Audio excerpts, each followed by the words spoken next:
Shri N Sreekumar, താങ്കൾ ഇപ്പോൾ കേട്ടല്ലോ, പ്രൊഫസർ കെ വി തോമസ് സമാരാധ്യനായ കോൺഗ്രസ് നേതാവാണ്. അദ്ദേഹം വിവിധ പദവികൾ വഹിച്ചിട്ടുള്ള ആളാണ്. സംസ്ഥാന മന്ത്രിയായിരുന്നു, MLA നിരവധി തവണയായിട്ടുണ്ട്, MP ആയിരുന്നു.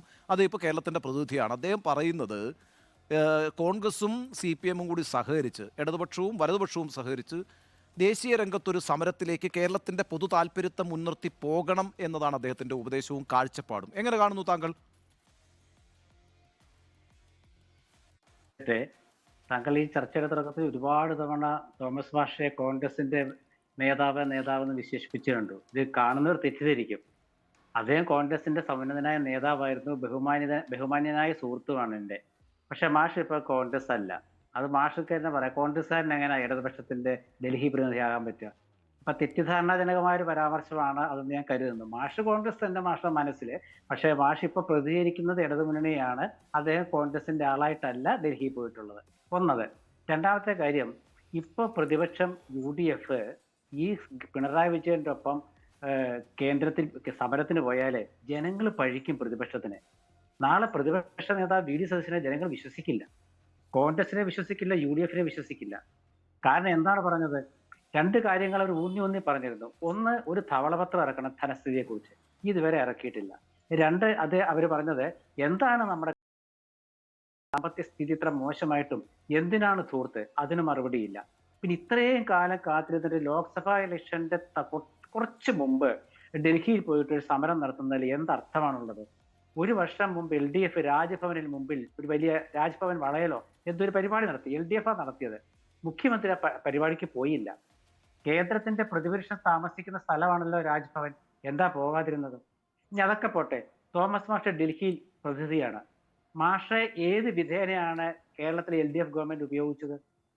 മാഷെ വേണ്ട രീതിയിൽ അവർ പ്രയോജനപ്പെടുത്തിയിട്ടില്ല. കാരണം അക്കാര്യത്തിൽ ഞാൻ മാഷൊപ്പാണ്. കാരണം ഒരുപാട് ബന്ധങ്ങൾ മാഷക്കോടെ ഉണ്ട്. പക്ഷെ മാഷെ അവർ ബന്ധപ്പെടുത്തിയിട്ടില്ല. എന്താ കാരണം? മാഷ് കള്ളം പറയേണ്ടി വരും കേന്ദ്ര ഗവൺമെന്റൊക്കെ പോയിട്ട്. കാരണം ഇവിടുത്തെ കാര്യങ്ങളൊക്കെ അവർ LDF പറയുന്നത് പോലെ അല്ലല്ലോ നടക്കുന്നത്. ഇവിടുത്തെ ധനസ്ഥിതിയെക്കുറിച്ചും ഇവിടുത്തെ ചെലവിനെക്കുറിച്ചും ഇവിടുത്തെ ധൂർത്തിനെ കുറിച്ചും ഒക്കെ പിണറായി വിജയൻ ഗവൺമെന്റ് എഴുതി കൊടുക്കുന്നത് പ്രൊഫസർ KV തോമസ് മാഷക്ക് അവിടെ പോയിട്ട് അതേപോലെ കൊടുക്കാൻ കഴിയില്ല. അത് മനസ്സിലാക്കുക. ഒന്ന്. രണ്ടാമത്തെ കാര്യം, ഇവരിതൊക്കെ പറയുന്നു ശരി. കഴിഞ്ഞ ആഴ്ചയല്ലേ പ്രധാനമന്ത്രി കേരളത്തിൽ വന്നത്? ഒരു നിവേദനം കൊടുക്കായിരുന്നില്ലേ? ഒരു നിവേദനം ഹൈബിയുടെ എറണാകുളത്ത് വെച്ച് കൊടുത്തു. ഒരു നിവേദനം കൊടുക്കായിരുന്നില്ല. ഞങ്ങൾ ഇതാ ഡൽഹിയിൽ വരുന്നുണ്ട്, അതിനു മുമ്പ് പ്രധാനമന്ത്രിക്ക് ഒരു നിവേദനം ഞങ്ങളുടെ വകയായിട്ട്. എന്താ കൊടുക്കാതിരുന്നത്? അപ്പൊ ഇത് വെറും രാഷ്ട്രീയ സ്റ്റണ്ട്. അവിടെ പോയിട്ട് സമരം നടത്തുക, വിമാനക്കൂലി നഷ്ടം, പൊതുഖജനാവിൽ നിന്നും നമ്മൾ കൊടുക്കുന്ന നികുതി പണം എടുത്ത് വിമാനക്കൂലിയും കൂടെ കൊടുത്ത് ഇത്ര MLA മാരോ ഒരു MP യും മന്ത്രിമാരോ ഒക്കെ പോകുമ്പോൾ രൂപ എത്ര വരും? ഉണ്ണി ബാലകൃഷ്ണൻ, താങ്കൾ അത് ആലോചിച്ച് നോക്കൂ. ഒരു ഗുണം ഉണ്ടാവില്ല. ഒരു ഗുണം ഉണ്ടാവില്ല. കാരണം ഇവര് പറയുന്നത് എന്താണ്? ദേശീയ അന്തർദേശീയ തലത്തിൽ ശ്രദ്ധിക്കപ്പെടുന്നത് ഏത്? ഈ സമരവും. ഡൽഹിയിൽ ഒരുപാട് സമരങ്ങൾ നടക്കുന്നുണ്ട്. അത് ദേശീയ അന്തർദേശീയ തലത്തിൽ ശ്രദ്ധിക്കപ്പെടുന്നത് കൊച്ചു കേരളത്തിൽ നിന്ന് പോകുന്ന ഈ ശിവകുമാർ, MLA. ഇത് വെറുമൊരു സമരം എന്നുള്ള നിലയിലല്ല. ഇന്ത്യയുടെ ചരിത്രത്തിൽ തന്നെ ആദ്യമായിട്ടാണ് 131 നമ്മുടെ ഭരണഘടനാപരമായിട്ടുള്ള അവകാശമാണ്. കേന്ദ്ര സംസ്ഥാന തർക്കങ്ങൾ ഉണ്ടാകുമ്പോൾ ഭരണഘടനയുടെ 131 അനുസരിച്ച് സുപ്രീം കോടതിയെ സമീപിക്കാം. നമ്മൾ സുപ്രീം കോടതിയെ സമീപിക്കുന്നു, നമ്മൾ ഇവിടുത്തെ പ്രതിപക്ഷവുമായി സംസാരിക്കുന്നു, നമ്മൾ കേന്ദ്ര സർക്കാരിൻ്റെ തട്ടകമായ ഡൽഹിയിൽ പോയി സമരം ചെയ്യുന്നു. നോക്കൂ, ഇങ്ങനെ അല്ലാതെ മറ്റെന്താണ് ചെയ്യാൻ സാധിക്കുക? ഇത് മറ്റൊരു ഘട്ടത്തിലായിരുന്നുവെങ്കിൽ എൻ ശിവകുമാർ, താങ്കൾക്ക് പറയാമായിരുന്നു ഇതൊക്കെ തന്നെയും ഇവിടെ കെടുകാര്യസ്ഥത കൊണ്ട് ഉണ്ടാക്കിയിട്ടുള്ള സാമ്പത്തിക പ്രതിസന്ധി കഴിഞ്ഞതിന് ശേഷമുള്ള സംസ്ഥാന സർക്കാരിൻ്റെ അല്ലെങ്കിൽ LDFൻ്റെ പ്രചരണമല്ലേ എന്ന്. നോക്കൂ, പ്രധാനമന്ത്രിയുടെ ഓഫീസിലെ ജോയിൻറ്റ് സെക്രട്ടറി എന്നുള്ള നിലയിൽ പ്രവർത്തിച്ച BVR സുബ്രഹ്മണ്യം ഇപ്പോൾ അദ്ദേഹം നീതി ആയോഗിൻ്റെ CEO ആണ്. അദ്ദേഹം പറയുകയാണ് സംസ്ഥാനങ്ങളുടെ ഫണ്ട് വെട്ടിക്കുറക്കാൻ വേണ്ടി പ്രധാനമന്ത്രിയെ ആയ ഉടൻ തന്നെ 2014 എന്നെ പ്രധാനമന്ത്രി ഉപയോഗിച്ചിട്ടുണ്ട് എന്ന്. ഈ കാര്യങ്ങളാണ് കേരളം പറയുന്നത്. അപ്പോൾ എല്ലാ വേദികളിലും, ലഭ്യമായ എല്ലാ വേദികളിലും കേരളം അത് പറഞ്ഞുകൊണ്ടിരിക്കണ്ടേ?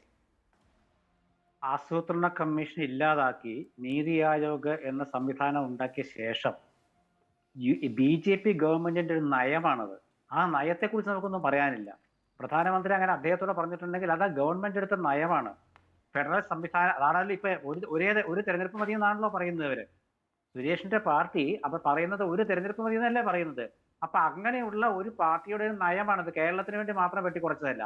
ഇവിടുത്തെ പ്രശ്നം നമ്മൾ ചർച്ച ചെയ്യുമ്പോഴേ നമ്മൾ ഇവിടുത്തെ കാര്യങ്ങൾ ആദ്യം ഇവിടെ ഫലപ്രദമല്ലെന്ന് ജനങ്ങൾക്ക് തോന്നുന്നത് എന്തുകൊണ്ടാണ് ശ്രീ നികേഷ് കുമാർ? അതായത് ഇവിടെ നമുക്ക് ഒരു സർവകക്ഷി യോഗം വിളിച്ച്, ഞാൻ പറയുന്നത് നിങ്ങൾക്കറിയോ, ശ്രീ നികേഷ് കുമാറിന് അറിയോ നമ്മുടെ ധനസ്ഥിതിയെ കുറിച്ച്? കഴിഞ്ഞ ഒരു വർഷമായിട്ടുള്ള നിങ്ങളുടെ ക്ലിപ്പിംഗ് എടുത്ത് നോക്കിയാൽ മന്ത്രി ബാലഗോപാൽ പറഞ്ഞ ഓരോ ക്ലിപ്പിംഗ് എടുത്ത് നോക്കിയാൽ നിങ്ങൾക്കറിയാൻ പറ്റും. എന്നിട്ട് ഇവിടെ എന്താ കുറവുള്ള ധൂർത്തിന്? എത്ര പേരെയാണ് വിരമിച്ചവരെ, എത്രയോ പേരെ ഓരോ സംവിധാനത്തിലേക്ക് വീണ്ടും നിയമിച്ചുകൊണ്ടിരിക്കുന്നില്ലേ?